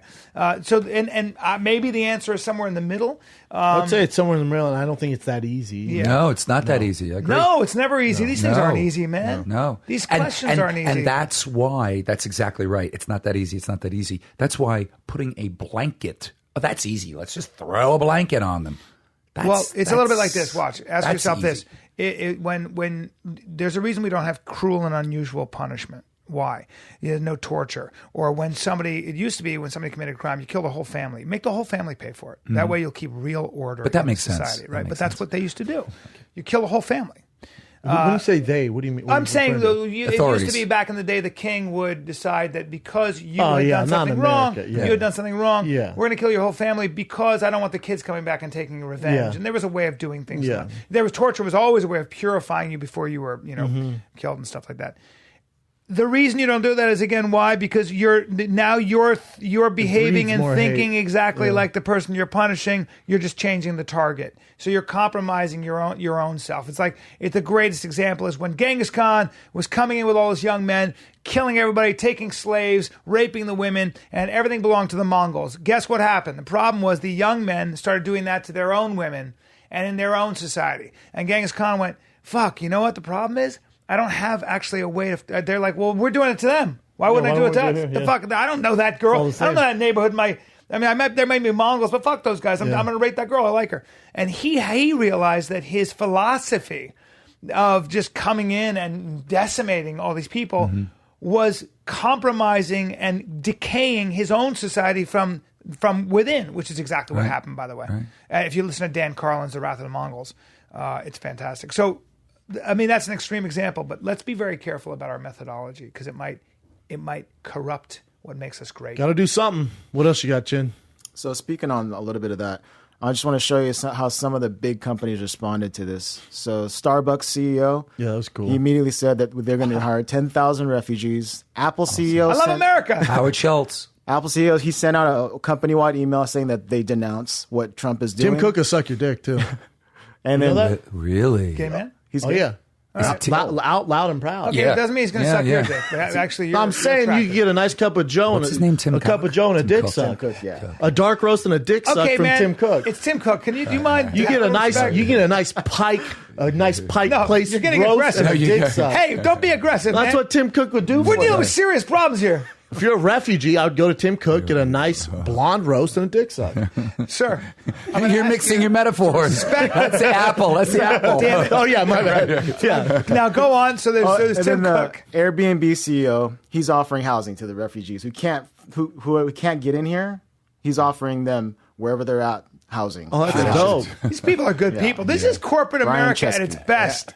Stepping in, but it's what makes the country great. Exactly. I disagree with the president. I'm doing something. The private sector steps in and goes, "Fuck that." Did you see the Canadian Prime Minister was like, "We'll take all of them. Come up here." That too, yeah. I saw It that is, too. but it's unifying people. It's exposing. It's Isn't it showing us how cool? fair we That's are. right. It's great. It also shows you the power of the people. Yes. Yes. The president doesn't have as much power as you think. Correct. If you're, a Thank refugee God. if you're a refugee right now, it's a little tough. But if you're here, he doesn't have as much power. Hey, guys, it's still tough. If you're a refugee, you go ahead and turn back around. But It's still tough. if you're white and rich, it's fantastic. Absolutely. How do you put? I have the Airbnb app on my phone. How do you put? I'm a refugee. I just finished the That's one of the Airbnb. things that people were saying too. Like, I'm gonna do it for San Francisco. Hey, bro, refugee up here. I need a mansion. Or And we're I got scared. big So I'm gonna wide take advantage shoulders. of that. I'll be your kid. I'll dress because I'm smaller. You can rock me in it. What else you got, Chin? That's Oh wait, awesome. how about Uber? So apparently people are I heard this, read it, that people are deleting their Uber apps because in New York City, the cab drivers, all of whom are immigrants, nobody speaks English as a first language. right. No one. You won't. Yeah. I found one American cab driver in 10 years in New York City, and he was a relic. I mean, it's all Sure. Nigerians, It's rare. Pakistanis. It's rare in Sure, Pakistani. Los Angeles Yes, as well. yes. And apparently none of them are none of them are going to the airport to pick up anybody up. They're kind of striking. So apparently Uber came in and undercut. And now people are deleting their Uber apps. Like, how dare you? So it's all getting, woo! Well, we only use Lyft here at the Fine Kid anyways. That's right, buddy. What else you got, Chin? That's right. All right, this one's from around the world. This girlfriend cut off her boyfriend's penis after she found out. This is in India. So the guy had an arranged marriage. His parents wanted him to have an arranged marriage. Standard. So once she found that out, she cut off his penis so that he wouldn't, have sex with whoever his wife is going to be. She did it with that Grim Reaper thing? Yes. Wait. So that was his girlfriend. That's his girlfriend did this. And then she was running down the street with it. And the boyfriend... Was that a fat dick? She was running down the street with it like a dildo? Was that a fat ass dick? Was it the dick? Because I know most, like, if you cut mine off, Yeah, like when exactly. it's limp, I mean, Right. if you're running down the fucking street So like true. this, You're they'd not be gonna like, see it. what's that, Black Power? Why is she like this? Like, if You're it's not a gonna see it. fat cock Black that Power. she can, like a snake, You know? Like, That's a think dick. about it. That's a dick. Well, I always say if I cut my dick off and I weighed it on a scale, it would be so depressing. It would be Because all the blood would fall out. It'd just It's like be half an It'd ounce. be an ounce. It'd be a couple Like ounces. it looked like a slug. That's right. Yeah. It'd be a Like couple it's ounces. a little slug. What a bummer. It would look like the balloon that's been out in the sun so long, a water balloon popped, and it's just like all like wrinkly and like weathered. Just sitting there. If she's running down the fucking street with a fat dick in her hand, that guy should be so upset. Yep. Just a fat bratwurst, Indian but bratwurst. we don't know that it like, is. uncooked like this. But when you're Indian, it's not like, he's Indian, he's got a huge dick. We don't know. We don't know. We don't know. He It's might probably have average. Maybe if she was able to run down the street and people could identify. Oh my God! Look at that fat cock in her hand. Yeah. That dude's packing heat. How about Not this? anymore, my Did I tell you friend. the story Not about? anymore. And you know this girl. Girl I dated. We had a bad breakup. She was so mad at me, and she called me up and she goes, "I just want you to know that I'm having sex with a black athlete, and I hope you love it, and you would know who he is." Now, for me, because I'm a pervert, Like, that turns me on. congrats. Turns me on, and I want to know about Congrats, it. psycho. I want to know about it, and I go, "Does he have a big cock?" Because I'm already getting excited about it. And she goes, "You have no idea, and it's purple, so fuck you." And she hung up on me. Purple. I went, "Purple?" I had to call her back. I go, "Did you say purple?" She goes, "Yeah, Like an fuck you." eggplant, you Purple. fucking And hung up scrub. on me. Like I guess purple was going to add to my jealousy. And it's a purple yogurt slinger. Yep. Have fun. She used to call me up and go, "Why are you doing this? I'm following him home right now. You can get me to turn around if you want." I go, "Well, Get you some purple cock. I remember said, I go, if he's that good an athlete and he's a big black guy with a huge purple cock, I would way rather fuck him if I was a girl." I get it. Anyway, I get it. Have a good night. I would hang up. Have a good night while he ravishes that asshole. Right. Click. Well, I don't know if it was the asshole. Oh, yeah, it was. Yeah. If she's a freak calling you up like that, she's It was bad. down for backdoor. Yeah. This is very interesting, though. That she cut it off with that fucking Children of the Corn knife. That there. is a crazy. What is that? You know what that is? Sickle? It's a scythe, isn't it? Scythe, yes. That's a yes. fucking. That's some Scythe, that's some right, Indian Bubba. shit to have that in your Yeah. house. Yeah. And yeah. the boyfriend actually tried to cover up for her too by saying that he cut it off himself. He didn't want his parents to know that she did it. So he must still really, really, really love her. He loves her. He's more afraid of his parents than he is of her and that scythe. No, seriously. Yeah. He's more afraid of his parents. guess so. Again, I would love some real footage of her running down the streets with that big old sausage link in her I think hand. they have stuff on here, but I don't want to click on it. Oh, I think there is actual click pictures. on it, I wouldn't mind just seeing a couple of. If you could just show me like a clip of Oh, it. damn. I'm scared to look at this. I'm not. As, Just watch as long a as guy you don't get get a killed in the ring. virus. God, I This is understand. a, Real police yeah. records. Perfect. Oh, that now I have to see it let's now, see it. Chin. Damn it. God. That's when people go, "Hey, don't look at this." I'm like, "What?" All right, let's see what happens. man, Look at this. oh. what is going on here? It's downloading. Maybe this is a faulty site. You know what? Let's not Oh, even do it's this. bullshit. It's Yeah. a faulty site, those sons of bitches. God damn, we're just trying to Next. see a dick. Next story. You know, Conor McGregor did an interview, a pay-per-view interview with Ariel 5,000 Helwani? people sold out. Yeah. Yeah. So he covered a lot of different topics, but the main one was that his next fight that he plans for sure is the Mayweather fight. That's what he's Coming to that's what reality. he Hey, wants do to you remember when we went on Jay and Dan? They went, "What's next for Conor McGregor?" I went, "Floyd Mayweather," and everyone laughed at me and online. Everyone ridiculed me. Yep. You're a good marketer, buddy. I'm not a good marketer. I know what the fuck I would do, and I know what would make the most money, makes the most sense. Yep. Guys don't want to take the toughest fight that makes no money. It makes no sense. Do you know who dressed that way in exactly a red turtleneck and a white mink coat? Joe Jim? Frazier. Thank you, Bubba. Thank you. Any other That's brain right. There you busters? go, Bubba. But for Conor, it's the smart move. Now, when he says, he thinks he can get a boxing license in Nevada based off the Ali Act because it's not Right. mixed martial arts. martial arts. Right. I think he has some validation there. But the UFC, especially now, their WME, IMG, they have such powerful lawyers. If he decides to go outside the UFC and try to get this done, it's going to get tied up with so much red tape. You're not going to see this fight. It's that you're not. By the time Floyd's like, "Nah, fuck, I can just do something else." Right. So his best bet for Conor and his management is go to Dana going, "All right, let's do this. We're down. You're obviously down. You've made him an offer. Let's figure something out that works for both of us." Now, we know it's not fair that you would take the majority of the cut, UFC.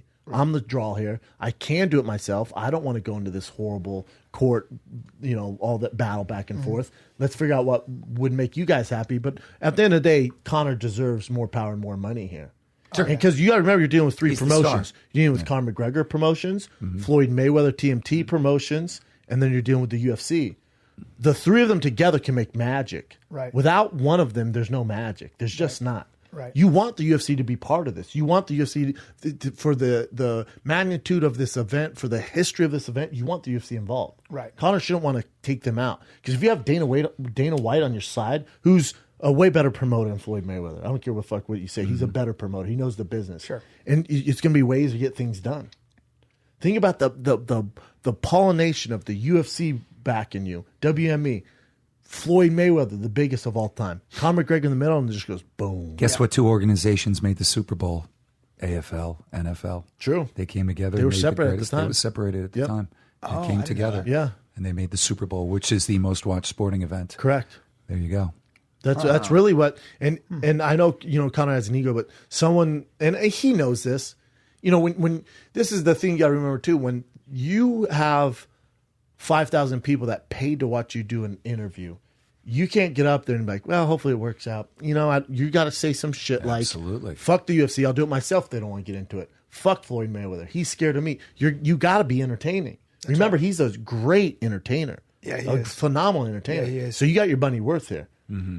And I think Dana White saying good luck. Trash talk. I think Dana White going good luck trying to do it without us. It's him. Dana's also an entertainer, promoter. So it's them going back and forth in the media. But I think when they get together, if you could get Dana, Floyd, and Conor together in a room, I bet you they would figure it out. How do we make money? Just How do like we the make Dutch. money? How do we make money? Yeah, just like The the pay Dutch. per view numbers would be insane. You can say it's a shit show, which it's a circus act. I get that. Either way, if you're just worried about money and who's going to buy it, biggest pay per view of all time if it's done right. Mm-hmm. The Agree with Hands you. up, Conor. think about the 24/7. Yeah. Think about the countdown for that. Yeah, and the shit talking. yeah. Floyd's great Awesome. at shit. It's actually Think exciting. about all boxers talking Yeah, shit yeah. to all UFC. Yep, Then all yep. of UFC talking shit to all boxers. Yep. Then you have celebrities. You know how expensive a ticket at MGM Grand would be to sit floor Crazy. seats at that event? Probably the most expensive of all time. I bet you'd get $1 million tickets and stuff, crazy shit Yep. like that. You're Like, talking about a rich Super Bowl Yep. caliber event. Yeah. Yeah. people. Yeah. It's going to happen. I guarantee it's going to happen. Yep. Dana's done, with UFC. Dana has $400 million in the pot. He made the UFC. They're going to talk about it in Harvard Business School. He's set on that. Yeah. What's the next thing he can add to his resume? Putting together the biggest fight of all time. You don't think Ari Emanuel and Dana White want to be part of that? Of course. Of course. I like that Conor McGregor's like, fuck the UFC, fuck Dana White, fuck you. Isn't it great? Yep. I gotta get my Conor accent down. Yeah. What else Next you got, event. Chin? Well, just like you guys were saying too, he was posturing in the interview, but every opportunity he would say, yeah, but it would be a well-oiled machine. I want the UFC to be involved, so it's a lot smoother, so we can make it happen. Yeah, remember, So he would the, act tough, the but- Cheeto fingers take these headlines, go, Conor said, fuck the UFC. He'll do it without him. But Conor's going, his initial report was, I would love the UFC to be involved. So we Exactly. can figure out. But if not, I'm going to get this done either way. That's a good business move. That's him saying, dude, it'd be so great to have you guys on board, but I'm going to do it regardless. Yeah. So ball's in your court. Come on. He's breaking the That's ball. what he's doing. Do you think right now he's working on nothing but boxing?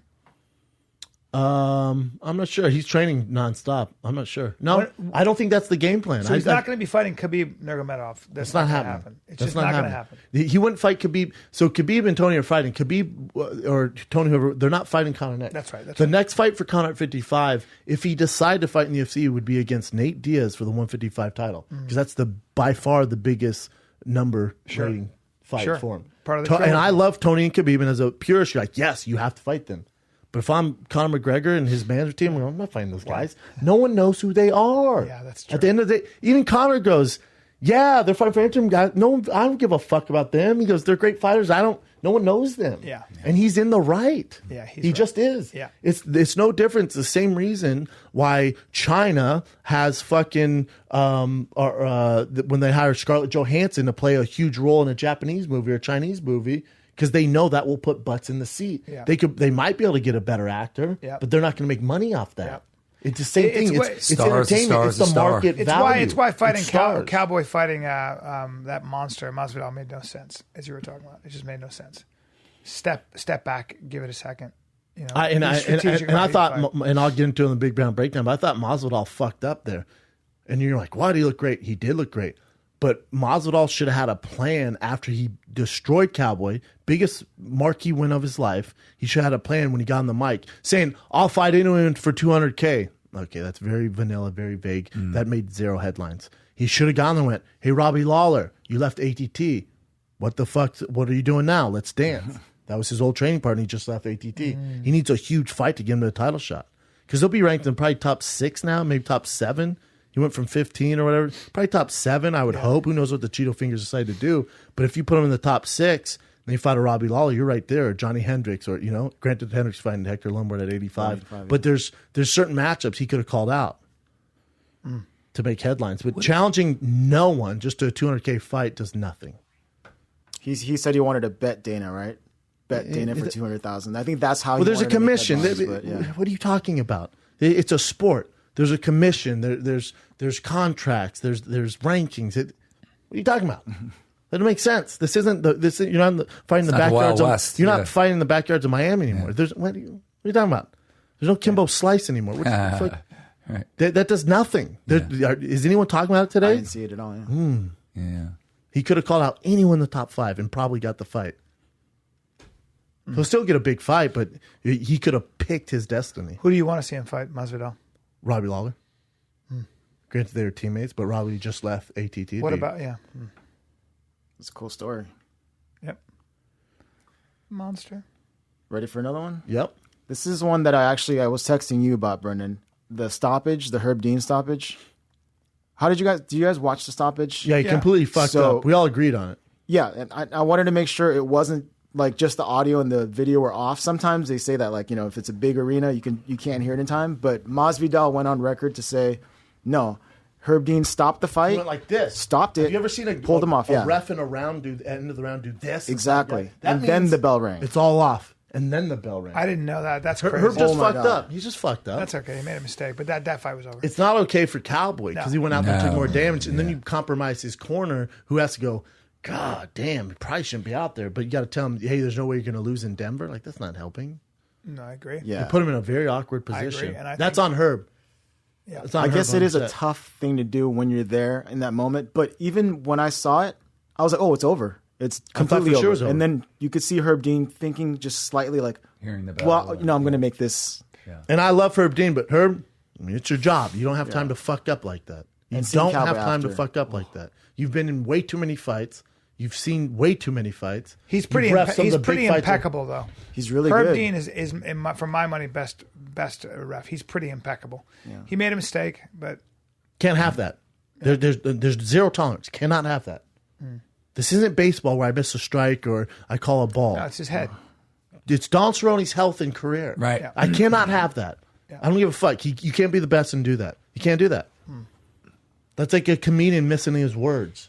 I can't have that. Yeah. Sold out arena, you miss your fucking set. I also think his corner does bear some responsibility. They do. Oh, yeah. You see his eyes. It's the doctor. It's the commission. Yeah. It's the doctor. It's the doctor. The commission should have. And on Greg Jackson. There's a line of, Herb Dean, you fucked up. Let's go to the doctor in the corner. Yep. You fucked up. Yep. Let's go to the corner. Maybe they got his back. They fucked up. Protect your fighter from himself. Cowboy's going to go, don't stop it. Don't stop it. It's not on him anymore. It's not his decision. It's a perfect storm. There's a series that it goes down. There's a chain of, Herb fucked, commission fucked, the corners fucked, and then you get this. Did you see how Greg Jackson was talking to him? And I'm just looking from the TV, and you could see Cowboy was like not there. He was all over, and then he goes, "What are we going to do?" And he goes, "Head movement." Oh man.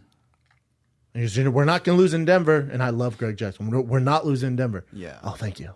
Thank you. Oh God, dude! Until you said that, you're right. You're right. All right, I'm gonna start moving my head. But that's when Cowboys said we're not in Denver. Shit hit the fan, and you go, oh, hey, here's a little more pressure. You can't lose in Denver. Mm-hmm. Yeah, I know. My entire family and friends are here, and I gave 500 tickets. Thank you. And I'm on Queer Street. I don't even know where I'm at right now. Did you say Denver? Okay, I'll get back out there. Oy. Yeah. That helped no one. Oy. But what else? It doesn't matter. He could have had Bruce Lee rose from the grave and given him advice. He was on Queer Street. Nothing to say there, yeah. What else you got, Jen? That pisses me off. Just more MMA ones. Do you want to see the Anderson Silva? Do you know Anderson Silva wants to fight Conor McGregor? I won't even entertain that. What? Why? What is he talking? He's so much bigger. Because he wants to. Well, remember Of course Anderson Silva was the original guy who wanted to box Roy Jones Jr. And they even had an agreement. And this is Roy probably 6 years ago, so still an older Roy Jones. But,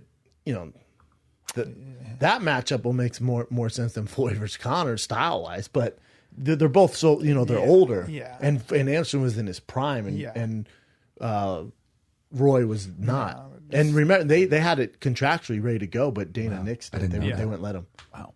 Anderson's a good foot taller. It's just different. It's crazy. Yeah, it's weird. Yes.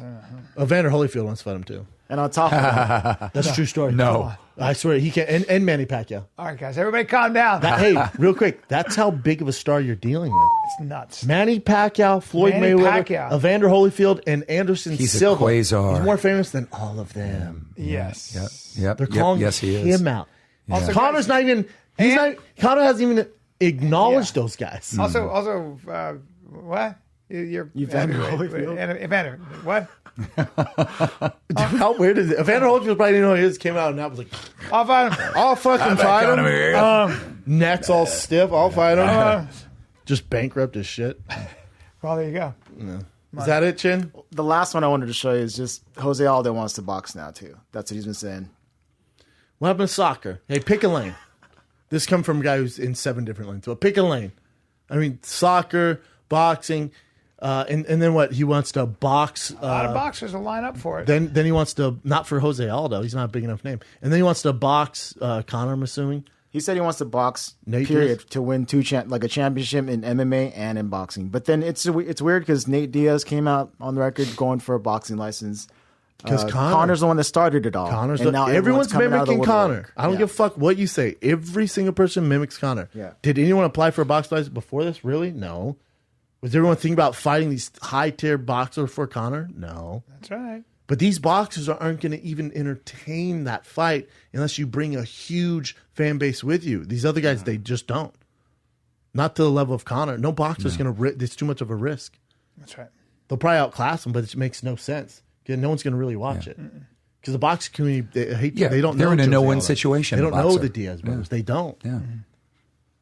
Is that it, Chin? That's it. You got dropping knowledge, brother? We've been talking about refugees and the possibility they could be dangerous. And This is the asylum dropping seekers. knowledge. This is dropping knowledge with the killed.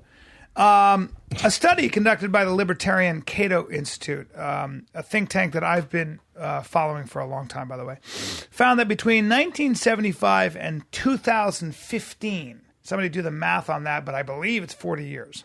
Correct. The United States admitted approximately 700,000 asylum seekers, meaning that you say, I can't go back to my country because I'll be killed or imprisoned for my beliefs or my ethnicity or my religion.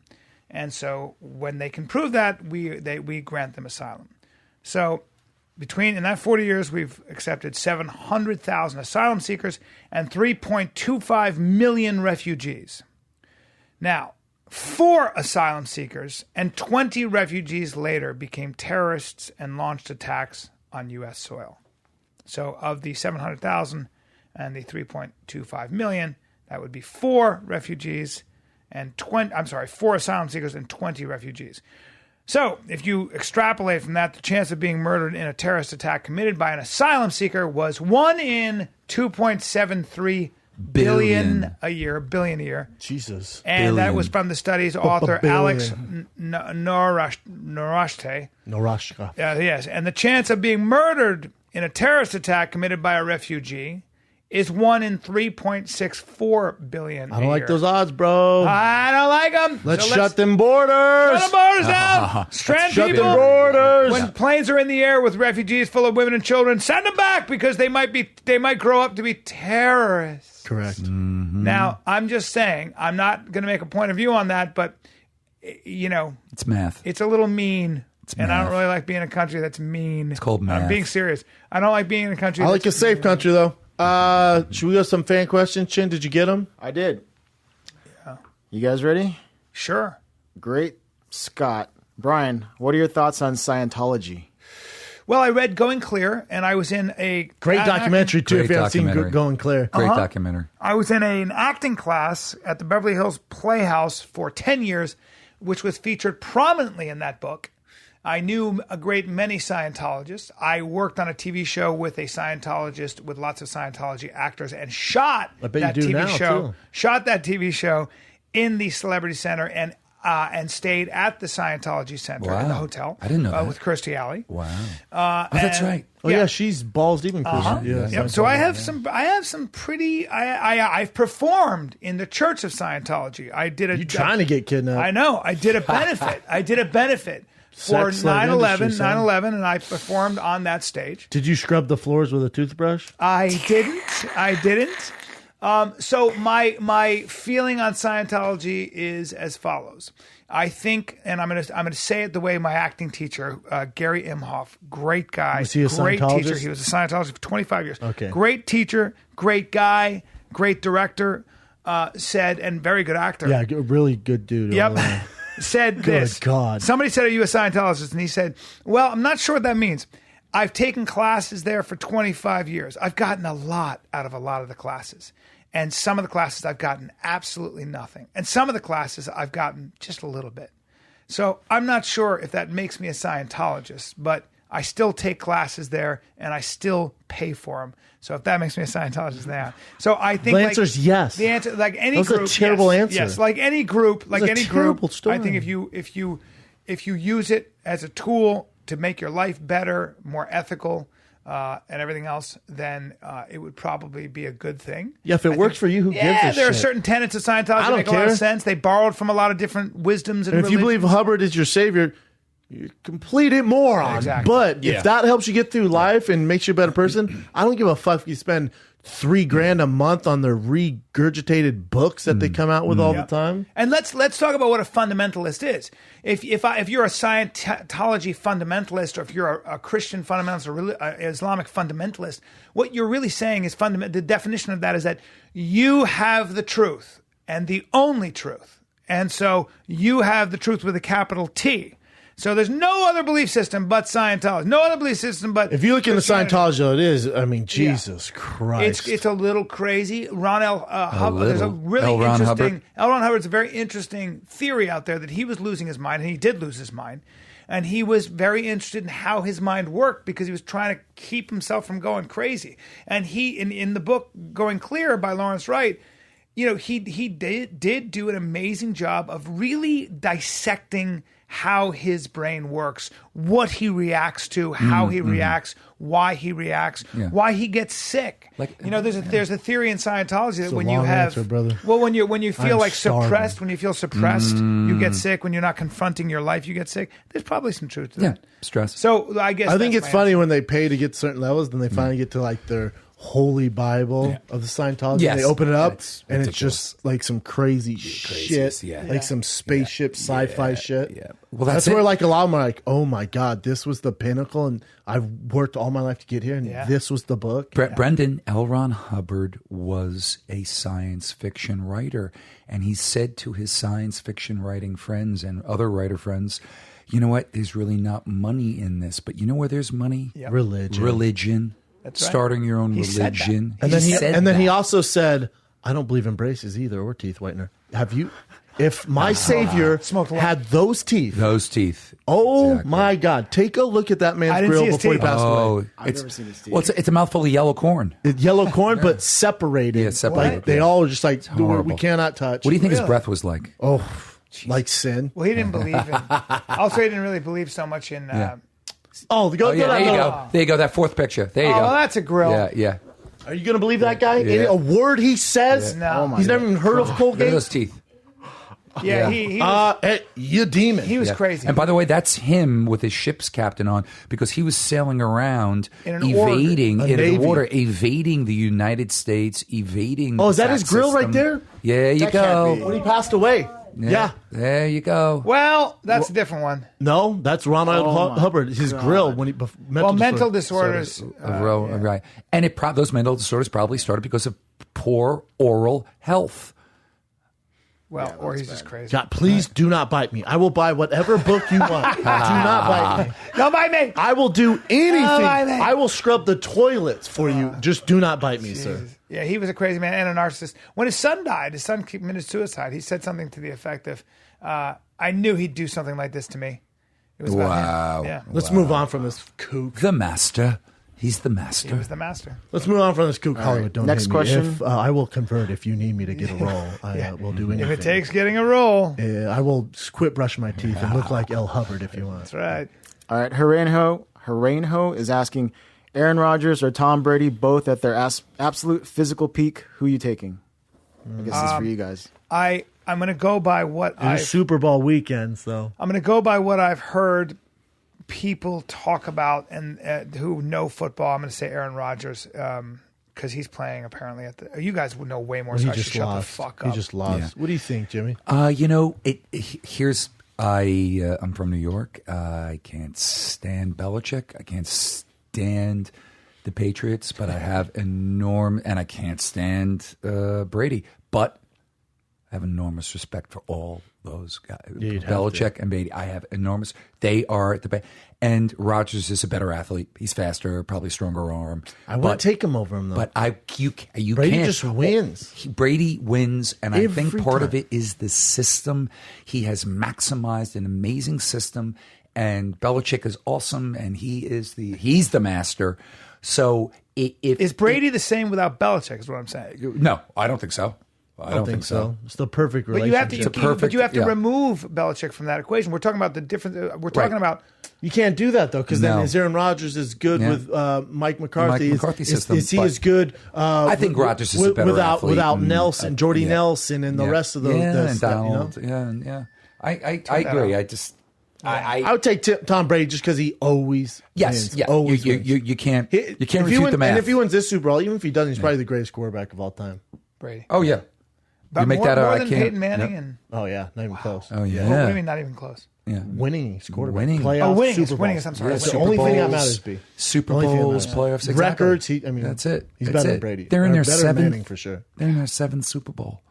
The Patriots. They're in their seventh. It's amazing. Super Bowl. It's gonna be a tough game for him. I think a tougher game than people think. Seventh Super Bowl. Yeah. Think about that. And Atlanta's very underrated. I think Atlanta's winning. Defense is good. They have so many weapons. It's a great game. I'm excited for it. They're a juggernaut. Probably just watch it. A lot of speed. And Matt Ryan is playing really well. Oh yeah. Tom Brady won the MVP. Yeah. The reason I root for players. I don't really root for teams. This is the Broncos or Cowboys. But I like that Tom Brady, right? The whole deflate gate and they fucked him over and he said, fuck the man. And then comes back, he wins MVP and then he's the Super Bowl champion and probably the Super Bowl MVP. And then Roger Goodell, this fucking snake everyone hates, has to hand Tom Brady. It's like, fuck here. Yep. And then they asked Roger Goodell. He's like, "No, I'd be pleased to hand him the trophy." I've heard you go bet on Goodell too. Why do you guys not like Roger Goodell? Yeah, two reasons. The one most important being his since the late 1990s, how he has treated traumatic brain and what he tried covering it up and bullying. He covered it up. He was bullying people, covering it up. He lied. Supreme Court. And exactly right. Really? So yeah, of course, dude. He doesn't care about the players. He didn't care about their health.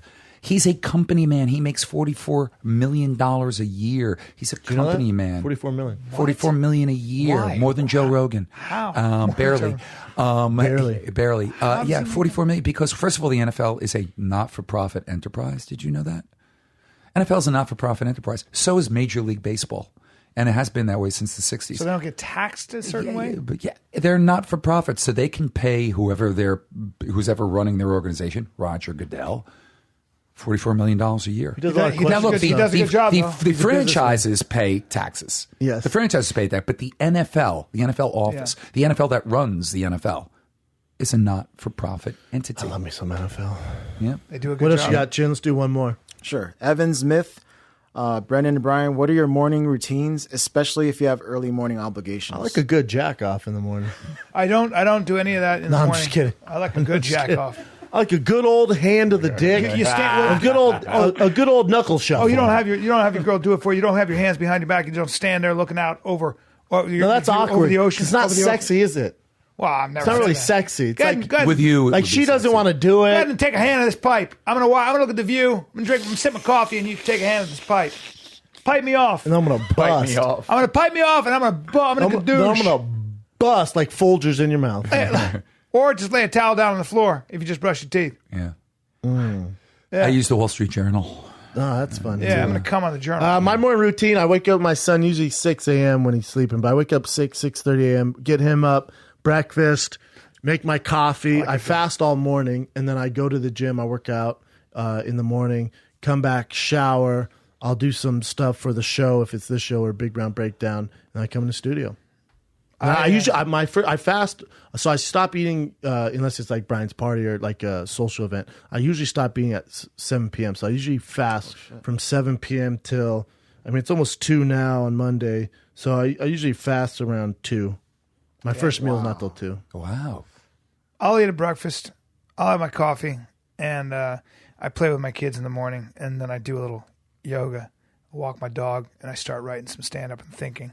And then I come and do the podcast, or then I go right to my kung fu class, and I stay there for hours till the next 8 morning. Hours. Yeah. And at night, if I don't have stand up, like I have stand up twice this week, I'll be at the Laugh Factory on Tuesday, Comedy Store on Thursday. Comedy Store is a huge lineup, 8 p.m. Comedy Store Thursday night. But if I don't have stand up, I shit you not, I'm in bed by 8 p.m.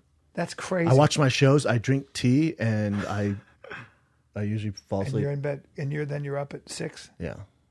I love just you get a lot of chilling. sleep. I'm a homebody. Kind of. I'm in bed, but I don't fall asleep to it. Maybe 10, Oh, okay. 9:30. You get your 8 hours of sleep. Depends. I need my 8 hours. Last night I didn't. man. No, me neither. I Get need your my 8 sleep, hours. boys. Get your sleep. 7.5 hours. Well, buddy, There it is. Jimmy there it Burke. is. The Guys, powerful thank Jimmy you Burke. so much. I Dude, love I hope you you get guys. home safe, man, Thanks, with all pal. these protests. Thank you, You brother. should be all right. I think so. I hope so. Just don't wear anything, Yep. You know what I'm saying. Don't carry around a Quran.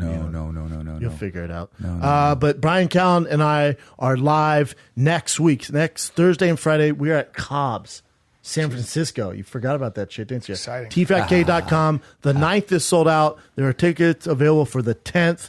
TFATK.com. The Big Brown Breakdown, I think it's sold out. Last time I looked, we had 4 tickets left. That is March 2nd in Pasadena, California. Ice House, TFATK.com. Brian the Callen, to me, the best comedian on planet Earth, is in Austin, Texas this week, Wednesday through Saturday. Yes, sir. Then he's flying during the Super Bowl like goddamn ISIS, but you will see some of it and Yes, I record will. it. Yes, I will. TFATK.com for everything. We got new teas dropping soon. I see all the comments. Don't worry, they're coming. This is the Firing Kid. We're out. Good stuff. Thank you, guys.